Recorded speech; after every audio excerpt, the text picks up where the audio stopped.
Form छीने गए, proposer सिकंडर उठाए गए और कैंडिडेट्स किडनैप किए गए। जब ये सारा ड्रामा आपने देखा नहीं चला तो जनाब मेरे समेत हमारे जो मेन लीडरशिप थी 90 से 95% हमारे लोगों के कागजात रिजेक्ट कर दिए गए। रात को कम से कम 2, 4, 5, 6 हमारे सपोर्टर्स के घर में छापे जरूर होते थे। हमारे उनको ये हिदायत थी कि आप अपने घरों में ना रहें। पाकिस्तान दुनिया का ये पहला इलेक्शन होगा कि जहां जिस दिन इलेक्शन हो आप कम्युनिकेशन के सारे रास्ते बंद कर दें, आप टेलीफोन भी बंद कर दें, नेट भी बंद कर दें और किसी को कोई कम्युनिकेशन नहीं हो। और सोशल मीडिया, ट्विटर बंद कर दिया गया इसलिए कि वहां ट्रेंड बन रहे थे। तो दुनिया में सवाल करने वाले का जवाब ढूंढा जाता है, यहां सवाल करने वाले को भी ढूंढा जाता है और जो सवाल करता है फिर सोशल मीडिया भी बंद कर दिया जाता है। तशद्दुद हुआ, अगवा बराए बयान हुए, जिस तरह लोगों को उठाया गया, पार्टियां तब्दील कराई गई, किंग्स पार्टियां बनाई गई, उनमें जाकर शमूलियत कराई गई। ये अलग बात है कि किंग्स पार्टी के भी अगर 2 बंदे जीते हैं तो वो भी जितवाए गए हैं, एक सलमान अकरम राजा से और एक हमारे एक अली एजाज भुट्टर से, दोनों वकला से। वो सब आपके सामने है, उसमें तफसील में जाए बगैर।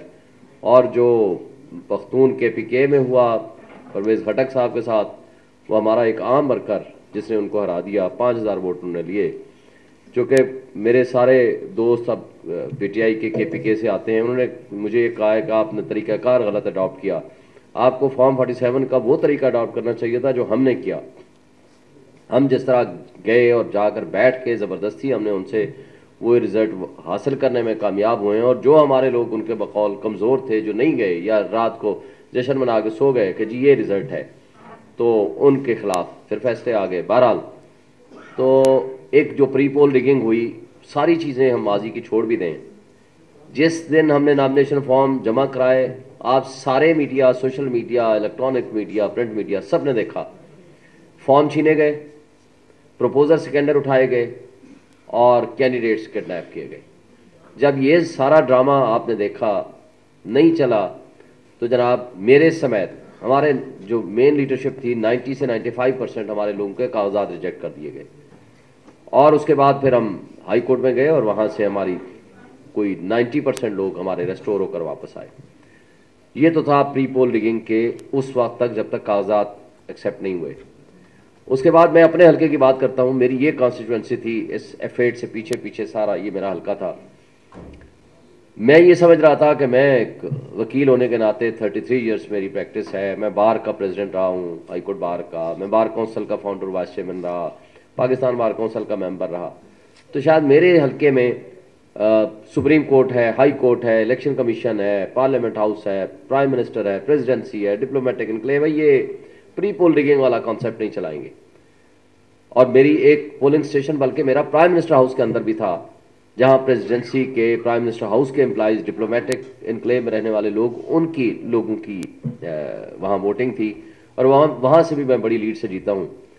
और 46 यूनियन काउंसिल्स थी, सारी की सारी अल्हम्दुलिल्लाह मैं जीता हूं। कोई 1-2 से शायद मुस्तफ़ा खोकर साहब कोई 1 से जीते हैं, मगर 99% जो भी थी वो सारी की सारी मैं जीता हूँ। तो वो रिज़ल्ट हमारा जो कुछ आया वो सब आपके सामने है। 1,05,000 वोट लेके मुझे तो हरवा दिया गया। जिसने 51,000 वोट लिया उसको जितवा दिया गया रात की तारीकी में। वो पूरी लंबी मिसाल है, वो सारी चीज़ें आपके सामने हैं, उसकी तफसील में जाए बगैर जो कुछ हुआ। देखें, एक बात तय हो गई है, आज 2024 का वो पाकिस्तान नहीं है जो हम 1970 में देखा करते थे, 77 में देखा, या जो माजी के इलेक्शंस हुए हैं। आज हर शख्स तक वो इंफॉर्मेशन है। चूंकि हमारे साथ सिर्फ ये नहीं हुआ, आपको बताऊं, आखिरी रात मेरे पोलिंग एजेंट्स गिरफ्तार हुए, पोलिंग एजेंट्स बाकायदा अरेस्ट हुए। FIR तो मुतवातर कटी। जहां मसलन एक जगह से FIR कट रही है तो पूरे जो मेरे हल्के के जो चीफ सपोर्टर्स थे उनके नाम डाल के तो उसमें FIR में शामिल। रात को, यानी जिस दिन मैं कैंडिडेट बना और उसके बाद से लिया, रात को कम से कम 2, 4, 5, 6 हमारे सपोर्टर्स के घर में छापे जरूर होते थे। हमारे उनको ये हिदायत थी कि आप अपने घरों में ना रहें। और एक गाड़ी पुलिस की होती थी, बाकी सब सिविल कपड़ों में होते थे। वहां छापे जरूर पड़ते थे, कोई गिरफ्तार होते थे, कोई नहीं होते थे। उसके लिए हमने हाई कोर्ट से रुजू किया। हाई कोर्ट ने आर्डर्स किए कि इनके लोगों को गिरफ्तार न किए, इनके लोगों को हरास ना करें। SSP ऑपरेशन की जिम्मेदारी लगाई कि आपको ये फ़ोन करेंगे अगर रात को कोई भी प्रॉब्लम हुआ तो आपने इनकी टेलीफोन भी सुनने हैं, उनके मसाइल हल करने हैं। और जिस दिन से उनकी जिम्मेदारी लगाई उसके बाद उन्होंने वो रफ्तार बढ़ा दी। उन्होंने इलेक्शन के बाद की डेट रखी थी, वो रफ्तार बढ़ा दी। एसएसपी ने फ़ोन उठाना बंद कर दिया। बहरहाल जो कुछ होता रहा, इलेक्शन डे पे भी हमारे जो कैंप्स थे वो भी नहीं लगने दिए, और जो लगे थे उनको खड़ा भी किया बाज़ जगहों पे। मगर इस सब कुछ के बावजूद, हम उस पर नहीं जाना चाहते, तफसीलात बहुत है, लेकिन इस सब कुछ के बावजूद जो कुछ हुआ, कौम निकली बाहर। क्योंकि जो जुल्म, तशद्दुद और बर्बरियत का माहौल इन्होंने कायम कर रखा था उसके जवाब में, और पाकिस्तान ने दुनिया का ये पहला इलेक्शन होगा कि जहां जिस दिन इलेक्शन हो आप कम्युनिकेशन के सारे रास्ते बंद कर दें, आप टेलीफोन भी बंद कर दें, नेट भी बंद कर दें, और किसी को कोई कम्युनिकेशन नहीं हो। और ईवीएम सिस्टम जो इन्होंने बनाया था वो ये था कि जो ही वो रिजल्ट आएगा, उस रिजल्ट को प्रिजाइडिंग ऑफिसर ने फौरी तौर पर पोस्ट कर देना था, और उस पोस्ट को वो सिस्टम में आ जाता और वो रिजल्ट सामने आ जाता। लेकिन चूंकि नेट बंद कर दिया गया था, वो भी उन्होंने किया होगा जो हमारे प्रिजाइडिंग ऑफिसर थे, मगर ईवीएम सिस्टम का कोई रिकॉर्ड किसी के पास अभी तक नहीं है। वहां क्या क्या चीज मौजूद है, किसने कब कौन सा फॉर्म जमा कराया, कौन सा नहीं किया। और इस वक्त तक ना फॉर्म 45, ना फॉर्म 48, ना 49, कोई चीज इलेक्शन कमीशन की वेबसाइट पे नहीं है। मोस्ट ऑफ दी केसेस में, कुछ केसेस में उन्होंने फाइल डाले थे लेकिन फौरी तौर पर उनको डिलीट कर दिया गया। अब ये देखें जो तरीक़ाकार है, प्रिजाइडिंग ऑफिसर्स क्या होते हैं। सेक्शन 90 ऑफ इलेक्शन एक्ट जो है वो कहता है प्रिजाइडिंग ऑफिसर्स की जो अनाउंसमेंट होती है ये रिजल्ट कहलाता है।